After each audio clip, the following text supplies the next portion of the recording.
अस्सलाम वालेकुम welcome back to Liyaqat friend vlog. जनाब अज की सारी स्पैशल वीडियो हैगी कि वैबसाइट ओपन नहीं हो रही। ਜਿਹੜੇ ਮੇਰੇ ਵੀਰ ਭਰਾ ਵੀਡੀਓ ਦੇ ਉੱਤੇ ਆ ਗਏ ਨੇ ਮੇਰੀ ਵੀਡੀਓ ਲਾਜ਼ਮੀ ਸੁਣ ਕੇ ਜਾਣਾ। ਇਨਸ਼ਾਅੱਲਾ ਤਾਲਾ ਤੁਹਾਨੂੰ ਇਹੀ ਲੱਗੇਗਾ ਕਿ ਭਾਈ ਨੇ ਸਹੀ ਮਸ਼ਵਰਾ ਦਿੱਤਾ, ਸਹੀ ਗੱਲ ਦੱਸੀ ਆ ਕੀ ਮਸਲਾ ਕੀ ਨਹੀਂ, ਕਿੱਦਾਂ ਕਰਨਾ ਕੀ ਕਰਨਾ। ਹੁਣ ਚੱਲ ਕੀ ਰਿਹਾ ਕਿ ਸਭ ਤੋਂ ਪਹਿਲੇ ਲੋਕ ਪਤਾ ਹੀ ਕਰਦੇ ਨੇ, ਹੁਣ ਲੋਕਾਂ ਨੇ ਆਪਣੇ ਵੀਡੀਓ ਦੇ ਵਿੱਚ ਲਿੰਕ ਲਾਉਣੇ ਸਟਾਰਟ ਕਰ ਦਿੰਦੇ ਨੇ। ਫਲਾਣਾ ਦਾ ਲਿੰਕ ਜਾਂ ਇਸ ਲਿੰਕ ਤੇ ਜਾ ਕੇ ਕਰ ਲਓ, ਇਸ ਲਿੰਕ ਤੇ ਜਾ ਕੇ ਕਰ ਲਓ, ਤੁਹਾਡਾ QR ਕੋਡ ਸਕੈਨ ਹੋ ਜਾਏਗਾ। भाईया ने हरगज़ किसी की वीडियो तो जाके हाँ ठीक है तुसी वीडियो किसी की वेखनी है वेखो, मैं नहीं कहता कि मैं सब तो बेहतर गाइड कर रहा तुहानू, हो सकता मेरे तो अच्छा भी कि तुहानू गाइड करते उन्हें कोई सलूशन कढ़िया होवे लेकिन असल वजह तुहानू मैं दस दिना। सर्वर पिछे जो QR कोड लगा ना, जो स्कैन करते ना, जो पिछे सर्वर लगा ना, ਉਹਦੇ ਉੱਤੇ ਜਦੋਂ ਲੋਡ ਪੈਂਦਾ ਨਾ, ਜਦੋਂ ਸਟਾਰਟ ਦੇ ਵਿੱਚ ਆਇਆ ਸੀ ਨਾ ਉਹ ਦਸਤੀ ਹੋ ਗਿਆ ਸੀਗਾ, ਕਿਉਂਕਿ ਮੈਂ ਕੀਤਾ ਆ, ਮੈਨੂੰ ਪਤਾ ਆ। ਮੈਂ 2 ਬਿੱਲ ਸੀ ਉਹ ਕੀਤੇ, ਇੱਕ ਹੋਰ ਸੀ ਭਾਈ ਦਾ ਉਹ ਕੀਤਾ, ਮੇਰੇ ਦਸਤੀ ਹੋ ਗਏ ਸੀ ਤਕਰੀਬਨ 2-3 ਮਿੰਟਾਂ ਦੇ ਵਿੱਚ ਵੈਰੀਫਾਈ ਹੋ ਗਏ ਸੀ। ਹੁਣ ਕੀ ਹੋ ਰਿਹਾ, ਲੋਕ QR ਕੋਡ ਸਕੈਨ ਕਰ ਰਹੇ ਆ, ਲੇਕਿਨ QR ਕੋਡ ਸਕੈਨ ਕਰਨ ਤੋਂ ਬਾਅਦ ਅੱਗੇ ਜਾ ਕੇ ਉਹ ਰੁਕ ਜਾਂਦਾ। ਅੱਗੇ ਜਾ ਕੇ ਬਾਈ ਟਾਈਮ ਆ ਜਾਂਦਾ ਜੀ QR ਕੋਡ ਸਕੈਨ ਹੋ ਗਿਆ, ਇੱਥੇ ਕਾਪੀ ਲਿੰਕ ਕਰ ਲਓ, ਵੈਬਸਾਈਟ ਨੂੰ ਓਪਨ ਕਰਨਾ, ਇੱਥੇ ਕਲਿੱਕ ਕਰੋ। ਜਦੋਂ ਵੈਬਸਾਈਟ ਨੂੰ ਓਪਨ ਕਰਦੇ ਆ ਉਹ ਘੁੰਮਦਾ ਰਹਿੰਦਾ, ਐਰਰ ਆਈ ਜਾਂਦਾ, 429 ਦਾ ਆ ਗਿਆ, 440 ਦਾ ਆ ਗਿਆ, 404 ਦਾ ਐਰਰ ਆ ਗਿਆ, ਕਦੀ 512 ਦਾ ਐਰਰ ਆ ਗਿਆ। ਉੱਥੇ ਐਰਰ ਹੀ ਚੱਲਦਾ ਰਿਹਾ, ਵੈਬਸਾਈਟ ਓਪਨ ਹੀ ਨਹੀਂ ਹੋ ਰਹੀ, ਕਿਉਂਕਿ ਉੱਥੇ ਲੋਡ ਇੰਨਾ ਕੁ ਜ਼ਿਆਦਾ ਹੋ ਗਿਆ ਕਿ ਉਹਨੂੰ ਸਮਝ ਨਹੀਂ ਆ ਰਹੀ, ਹੈਂਗ ਹੋਣਾ ਸਟਾਰਟ ਹੋ ਗਿਆ।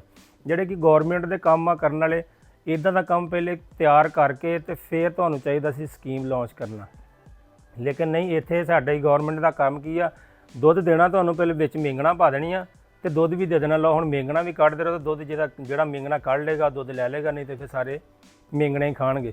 ਇਹ ਸਾਡੇ ਨਾਲ ਉਹ ਹਿਸਾਬ ਹੋਣ ਡਿਆ ਵੀ ਕੰਮ ਵੀ ਕਰਨਾ ਤੇ ਛਿੱਤਰ ਵੀ ਖਾਣੇ, ਸਾਨੂੰ ਛਿੱਤਰ ਵੀ ਵੱਜ ਰਿਹਾ, ਸਬਸਿਡੀ ਵੀ ਮਿਲ ਰਹੀ ਹੈ। ਤੁਸੀਂ ਮੇਰੇ ਭਾਈ ਕਿਸੇ ਦੀ ਵੀਡੀਓ ਤੇ ਜਾ ਕੇ ਜਿਹੜਾ ਕਹੇ ਨਾ ਕਿ ਇਹ ਲਿੰਕ ਲੱਗਾ ਤੇ ਫਲਾਣਾ QR ਕੋਡ ਸਕੈਨ ਕਰ ਲਓ ਤੇ ਫਲਾਣਾ ਸਕੈਨਰ ਕਰ ਲਓ, ਜਾਂ ਇਸ ਵੈਬਸਾਈਟ ਤੇ ਜਾ ਕੇ ਤੁਸੀਂ ਆਪਣਾ ਸਾਰਾ ਡਾਟਾ ਦਿਓ, ਤੁਹਾਡਾ ਵੈਰੀਫਾਈ ਹੋ ਜਾਏਗਾ। ਸਭ ਤੋਂ ਪਹਿਲੇ ਤਾਂ ਇਸ ਚੀਜ਼ ਤੋਂ ਬਚਣਾ, ਕਿਉਂਕਿ ਜਦੋਂ ਵੀ ਪਾਕਿਸਤਾਨ ਦੇ ਵਿੱਚ ਇਹ ਕੰਮ ਹੁੰਦੇ ਨਾ, ਕੋਈ ਸਕੀਮ ਹੁੰਦੀ ਆ, ਕਿਸੇ ਗਰੀਬ ਦਾ ਫਾਇਦਾ ਹੋਣ ਲੱਗਦਾ ਤੇ ਉੱਥੇ ਸਕੈਮਰ ਸਭ ਤੋਂ ਪਹਿਲੇ ਪਹੁੰਚ ਜਾਂਦੇ ਨੇ। ਤੇ ਉਸ ਚੀਜ਼ ਤੋਂ ਮੇਰੇ ਭਾਈ ਜਿਹੜੇ ਭਾਈ ਵੀਰ ਮੇਰੀ ਵੀਡੀਓ ਵੇਖਦੇ ਨੇ, ਉਹ ਮੇਰੀ ਤੁਹਾਡੇ ਅੱਗੇ ਮਸ਼ਵਰਾ ਹੱਥ ਜੋੜ ਕੇ ਰਿਕਵੈਸਟ ਵੀ ਹੈ ਤੇ ਉਸ ਤੋਂ ਬਚਣਾ। ਮੈਂ ਤੁਹਾਨੂੰ ਅਸਲ ਵਜ੍ਹਾ ਦੱਸ ਦਿੰਦਾ ਕੀ ਵਜ੍ਹਾ ਆ। ਹੁਣ ਤਕਰੀਬਨ ਮੈਨੂੰ ਲੱਗਦਾ ਕਿ ਕਰੋੜਾਂ ਨਾਲ ਆਵਾਮ ਇਸ ਕੰਮ ਤੇ ਲੱਗੀ ਆ, ਠੀਕ ਆ। ਹਰ ਬੰਦਾ QR ਕੋਡ ਸਕੈਨ ਕਰਨ ਡਿਆ, ਵੈਬਸਾਈਟ ਖੋਲ੍ਹਦੇ ਨਹੀਂ ਖੋਲ੍ਹਦੀ, ਕਿਉਂਕਿ ਉਹਨਾਂ ਦੇ ਸਰਵਰ ਦਾ ਮਸਲਾ। ਮੈਂ ਵੀਡੀਓ ਦੇ ਵਿੱਚ ਵੀ ਕਮੈਂਟਾਂ ਦੇ ਵਿੱਚ ਵੀ ਰਿਪਲਾਈ ਕੀਤੀ, WhatsApp 'ਤੇ ਮੈਂ ਇਹੀ ਦੱਸਦਾ ਕਿ ਭਾਈ QR ਕੋਡ ਦਾ ਮਸਲਾ ਜਿਹੜਾ ਨਾ, ਉਹ ਸਿਰਫ ਵੈਬਸਾਈਟ ਆਪਣਾ ਸਰਵਰ ਡਾਊਨ ਆ, ਇਸ ਕਰਕੇ ਛੇਤੀ ਨਹੀਂ ਹੋ ਰਿਹਾ। ਤੇ ਮੈਂ ਕਿਹਾ ਇੱਕ ਵੀਡੀਓ ਬਣਾ ਕੇ ਆਪਣੇ ਵੀਰਾਂ ਨਾਲ ਸ਼ੇਅਰ ਕਰ ਦਿੰਦੇ ਤਾਂ ਕਿ ਵੀਡੀਓ ਦੇਖ ਲੈਣ। ਬਾਰ-ਬਾਰ ਉਹ ਇੱਕੋ ਹੀ ਕੁਐਸਚਨ ਆਈ ਜਾਂਦਾ ਮੈਨੂੰ, ਮੈਂ ਕਿਹਾ ਵੀਡੀਓ ਬਣਾ ਕੇ ਦੱਸ ਦਿਆਂ। ਸਭ ਤੋਂ ਪਹਿਲੇ ਤੁਸੀਂ ਪਰੇਸ਼ਾਨ ਨਹੀਂ ਹੋਣਾ, ਇਹ ਖ਼ਤਮ ਨਹੀਂ ਹੋਣ ਲੱਗਾ। ਅੱਜ ਕਰ ਲਓ, ਕੱਲ੍ਹ ਨੂੰ ਕਰ ਲਿਓ, ਪਰਸੋਂ ਨੂੰ ਕਰ ਲਿਓ, 10 ਦਿਨ ਠਹਿਰ ਕੇ ਕਰ ਲਿਓ, ਕੋਈ ਮਸਲਾ ਨਹੀਂ। ਤੁਸੀਂ ਦਿਹਾੜੀ 'ਚ 1-2 ਵਾਰੀ ਟਰਾਈ ਕਰਨਾ, ਦਿਨ ਨੂੰ ਹੋ ਜਾਏ ਠੀਕ ਹੈ, ਨਹੀਂ ਤਾਂ ਤੁਸੀਂ ਲੇਟ ਨਾਈਟ ਟਰਾਈ ਕਰਨਾ।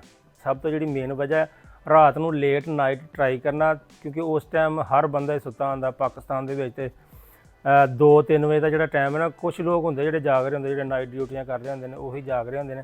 ਬਾਕੀ ਆਮ ਆਵਾਮ ਜਿੰਨੀ ਵੀ ਹੁੰਦੀ ਨਾ, ਸਾਰੀ ਸੁੱਤੀ ਹੁੰਦੀ ਹੈ। ਉਦੋਂ ਸਰਵਰ 'ਤੇ ਲੋਡ ਬਹੁਤ ਘੱਟ ਹੁੰਦਾ, ਤੁਸੀਂ ਉਦੋਂ ਟਰਾਈ ਕਰਨੀ ਹੈ, ਠੀਕ ਹੈ। ਹੁਣ ਵੀਡੀਓ ਚੱਲ ਜਾਣੀ ਆ, ਫਿਰ ਕਾਫੀ ਬੰਦਿਆਂ ਨੇ ਵੀ ਉਸ ਟਾਈਮ ਟਰਾਈ ਕਰਨੀ, ਲੇਕਿਨ ਐਡਾ ਵੀ ਨਹੀਂ ਹੁੰਦਾ ਕਿ ਹਜ਼ਾਰਾਂ ਦੇ ਨਾਲ ਬੰਦੇ ਟਰਾਈ ਕਰਨ ਤੇ ਸਰਵਰ ਕੰਮ ਨਾ ਕਰੇ। ਜਦੋਂ ਕਰੋੜਾਂ ਦੇ ਨਾਲ ਲੋਕ ਟਰਾਈ ਕਰਦੇ ਨਾ, ਫਿਰ ਮਸਲਾ ਹੁੰਦਾ।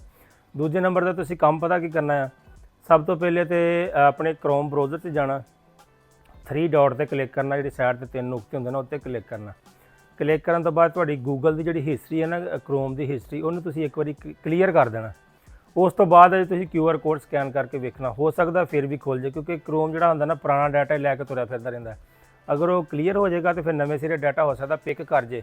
ਅਗਰ ਨਾ ਕਰੇ ਤਾਂ ਭਾਈਆਂ ਤੁਸੀਂ ਟੈਨਸ਼ਨ ਨਹੀਂ ਲੈਣੀ, ਪਰੇਸ਼ਾਨ ਨਹੀਂ ਹੋਣਾ, ਵੇਟ ਕਰਨਾ ਆ, ਕੋਸ਼ਿਸ਼ ਕਰਦੇ ਰਹਿਣਾ, ਹਟਣਾ ਨਹੀਂ, ਵੇਟ ਕਰਨਾ ਆ, ਹੋਰ ਕੁਛ ਨਹੀਂ ਕਰਨਾ। ਤੁਸੀਂ ਕਿਸੇ ਦੀ ਗੱਲ ਪਿੱਛੇ ਲੱਗ ਕੇ ਕਿਸੇ ਲਿੰਕ 'ਤੇ ਜਾ ਕੇ ਤੁਸੀਂ ਓਪਨ ਨਹੀਂ ਕਰਨਾ, ਤੁਹਾਡਾ ਡਾਟਾ ਚੋਰੀ ਹੋਣ ਦਾ ਵੀ ਖਤਰਾ, ਠੀਕ ਹੈ। ਜਿਹੜੀ ਸਰਕਾਰੀ ਚੀਜ਼ ਹੈ ਨਾ, ਸਰਕਾਰੀ ਚੂਨਾ ਤੇ ਲਾ ਹੀ ਰਿਹਾ ਸਾਨੂੰ, ਲੇਕਿਨ ਉਹ ਸਰਕਾਰੀ ਇੱਧਰ ਸਕੈਮ ਵਾਲੇ ਪਾਸੇ ਨਹੀਂ ਜਾਂਦੇ। ਤੁਸੀਂ ਕਰੋਮ ਆਪਣਾ QR ਕੋਡ ਉੱਥੋਂ ਹੀ ਸਕੈਨ ਕਰਨਾ, ਆਪਣੇ ਮੋਬਾਈਲ 'ਚ ਸਕੈਨਰ ਕਰਕੇ। ਅਗਰ ਤੁਹਾਡੇ ਆਪਣਾ ਮੋਬਾਈਲ ਦੇ ਵਿੱਚ ਸਕੈਨਰ ਨਾਲ, ਉਹ ਸਭ ਤੋਂ ਬੈਸਟ ਆ। ਕਈਆਂ ਮੋਬਾਈਲਾਂ 'ਚ ਸਕੈਨਰ ਹੈ ਹੀ ਨਹੀਂ ਗੇ, ਔਰ ਫਿਰ ਡਾਊਨਲੋਡ ਕਰਨਾ ਪੈਂਦਾ। ਕੋਈ ਵੀ ਸਕੈਨਰ ਤੁਸੀਂ ਕਰ ਲਓ ਡਾਊਨਲੋਡ, ਉਹਦੇ ਨਾਲ ਸਕੈਨ ਕਰ ਲੈਣਾ ਤੇ ਕਿਸੇ ਦੀ ਗੱਲ ਪਿੱਛੇ ਲੱਗ ਕੇ ਆਪਣਾ ਲਿੰਕਾਂ 'ਤੇ ਕਲਿੱਕ ਨਹੀਂ ਕਰਨਾ, ਆਪਣਾ ਡਾਟਾ ਚੋਰੀ ਨਾ ਕਰਾ ਲੈਣਾ। ਭਾਈ ਇਹਨੂੰ ਵੀਡੀਓ ਦੇ ਵਿੱਚ ਕਮੈਂਟ ਕਰਕੇ ਦੱਸਣਾ ਵੀ ਕਿਹਦਾ ਹੋ ਗਿਆ, ਕਿਹਦਾ ਨਹੀਂ ਹੋਇਆ, ਕਿ ਫਜਰ ਟਾਈਮ ਵੀ ਕਿਸੇ ਨੇ ਕੀਤਾ ਉਹਦਾ ਹੋਇਆ ਜਾਂ ਨਹੀਂ ਹੋਇਆ। ਅਗਰ ਜਿਹੜਾ ਭਾਈ ਫਜਰ ਟਾਈਮ ਕਰੇਗਾ ਜਾਂ ਤਹੱਜਰ ਟਾਈਮ ਕਰਦਾ ਆ QR ਕੋਡ ਦਾ, ਅਗਰ ਉਹਦਾ ਹੋ ਜਾਂਦਾ ਵੈਰੀਫਾਈ ਤੇ ਕਮੈਂਟ ਕਰਕੇ ਲਾਜ਼ਮੀ ਦੱਸੇ, ਤਾਂ ਕਿ ਦੂਸਰੇ ਬੰਦੇ ਵੀ ਉਸ ਕਮੈਂਟ ਨੂੰ ਵੇਖ ਕੇ ਆਪਣਾ ਉਸ ਚੀਜ਼ ਨੂੰ ਫਾਲੋ ਕਰ ਲੈਣ, ਸਬਸਿਡੀ ਲੈ ਲੈਣ। ਇਹ ਤਾਂ ਗੱਲ ਉਹੀ ਹੈ ਨਾ ਵੀ ਸਬਸਿਡੀ ਵੀ ਲਓ ਤੇ ਛਿੱਤਰ ਵੀ ਖਾਓ। ਸਾਡੇ ਨਾਲ ਤੇ ਉਹ ਹੋਣ ਡਿਆ। ਤੇ ਜਿੰਨੇ ਵੀ ਸਾਡੇ, ਮੈਂ ਕਹਿੰਦਾ ਸਭ ਤੋਂ ਵੱਡਾ ਮਰਿਆ ਕੌਣ ਆ? ਕਿਰਾਏਦਾਰ ਮਰਿਆ ਵਿਚਾਰਾ। ਤੇ ਜਿਹਦੇ ਵਿਚਾਰੇ ਨੂੰ ਪਤਾ ਹੀ ਨਹੀਂ, ਜਿਹੜੇ ਬੰਦੇ ਸਫੈਦ ਪੋਸ਼ ਆ, ਜਿਨ੍ਹਾਂ ਨੂੰ ਪਤਾ ਹੀ ਨਹੀਂ ਹੈ ਕੀ ਆ ਸਿਆਪੇ ਹੁੰਦੇ ਆ, ਟੱਚ ਮੋਬਾਈਲ ਕੀ ਹੁੰਦੇ, ਉਹਨਾਂ ਦੇ ਘਰ ਵੀ ਮੀਟਰ ਲੱਗੇ ਆ। ਤੇ ਕੋਸ਼ਿਸ਼ ਕਰਨਾ ਅਗਰ ਕਿਸੇ ਭਾਈ ਦਾ ਹੋ ਜੇ ਤੇ ਉਹਨਾਂ ਦੀ ਜਾ ਕੇ ਲਾਜ਼ਮੀ ਹੈਲਪ ਕਰ ਦੇਣਾ, ਖੁਦ ਹੀ ਉਹਨਾਂ ਨੂੰ ਬਿੱਲ ਉਹਨਾਂ ਦਾ ਲੈ ਕੇ ਤੇ ਖੁਦ ਹੀ ਸਕੈਨ ਕਰਕੇ ਉਹਨਾਂ ਦਾ ਵੈਰੀਫਾਈ ਕਰ ਦੇਣਾ ਜਿਨ੍ਹਾਂ ਨੂੰ ਨਹੀਂ ਪਤਾ। ਤੇ ਉਮੀਦ ਕਰਦੇ ਹਾਂ ਵੀਡੀਓ ਤੁਹਾਨੂੰ ਅੱਛੀ ਲੱਗੀ। ਅਗਰ ਅੱਛੀ ਲੱਗੀ ਤਾਂ ਲਾਈਕ ਕਮੈਂਟ ਸ਼ੇਅਰ ਲਾਜ਼ਮੀ ਕਰ ਦੇਣਾ। ਮਿਲਦੇ ਆਪਾਂ ਅਗਲੀ ਵੀਡੀਓ 'ਚ। ਤੇ ਦੁਆਵਾਂ ਯਾਦ ਰੱਖਿਆ ਕਰੋ, ਗਲਤ ਕਮੈਂਟ ਤੋਂ ਯਾਰ ਪਰਹੇਜ਼ ਕਰਿਆ ਕਰੋ।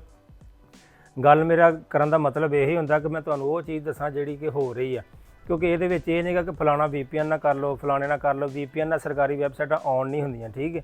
ਇਹ ਮੇਰੀ ਗੱਲ ਯਾਦ ਰੱਖਣਾ ਕਿ ਲੋਕ ਸੋਲੂਸ਼ਨ ਦੇਣਗੇ ਵੀ ਐਂ ਕਰ ਲਓ, ਤੁਸੀਂ ਐਂ ਕਰ ਲਓ, ਤੇ ਉਹ ਕੋਈ ਮਸਲਾ ਨਹੀਂ। ਸਿਰਫ QR ਕੋਡ ਸਕੈਨ ਹੋਣਾ, ਸਰਵਰ ਉਹਨਾਂ ਦਾ ਅਪ ਹੋਣਾ, ਵਰਕਿੰਗ ਕਰ ਰਹੇ ਹੋ ਵੀ। ਮੇਰੀ ਕੱਲ੍ਹ ਵੀ ਗੱਲ ਹੋਈ ਸੀ, ਕਹਿੰਦੇ ਭਾਈ ਉੱਥੇ ਵਰਕਿੰਗ ਕਰ ਰਹੇ ਆ, ਬਹੁਤ ਜ਼ਿਆਦਾ ਡਾਊਨ ਹੁੰਦਾ ਤੇ ਉਹਨੂੰ ਸੈਟਲਮੈਂਟ ਕਰ ਰਹੇ ਆ। ਤੇ ਜਿੱਦਾਂ ਹੀ ਹੋ ਜਾਏਗਾ ਫਿਰ ਸਾਰਿਆਂ ਦੇ ਵੈਰੀਫਾਈ ਹੋਣੇ ਸਟਾਰਟ ਹੋ ਜਾਣਗੇ। ਮਿਲਦੇ ਹਾਂ ਜਨਾਬ ਆਪਾਂ ਅਗਲੀ ਵੀਡੀਓ 'ਚ। ਅੱਲਾ ਹਾਫਿਜ਼।